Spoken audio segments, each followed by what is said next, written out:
এইরকম একটা সুন্দর প্লেসে আসতে আপনার লাগবে না কোনো রকম এন্ট্রি ফি।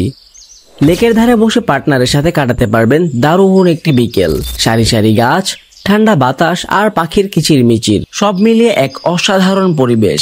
এখানে আছে বিশাল লেক, যেখানে মানুষজন আড্ডা দেয়, হাঁটে কিংবা শুধু বসে থাকে প্রকৃতির সান্নিধ্যে। লেকের পাশে হাঁটতে হাঁটতে হঠাৎ চোখে পড়বে একটি গ্লাসের ব্রিজ। সেখান থেকে পুরো লেকের ভিউ আরো সুন্দরভাবে ধরা দেয়। শুধু প্রকৃতি নয়, এখানে রয়েছে ঐতিহাসিক গুরুত্ব, কারণ এখানে অবস্থিত সাবেক রাষ্ট্রপতি জিয়াউর রহমানের সমাধি। আরো আছে ফটোগ্রাফির জন্য দারুণ সব প্লেস, যেখানে বিয়ের ফটোগ্রাফি থেকে শুরু করে বিভিন্ন ব্র্যান্ডের শুট পর্যন্ত হয়। শিশু কিশোরদের জন্য রয়েছে স্কেটিং এরিয়া। উদ্যানের ভিতরে একটি মসজিদও রয়েছে, যার উপরতলা থেকে পুরো উদ্যান এবং সংসদ ভবন পর্যন্ত দেখা যায়। বাইরে বের হলেই পাবেন ফুচকা, চটপটি আর নানা রকম খাবারের দোকান।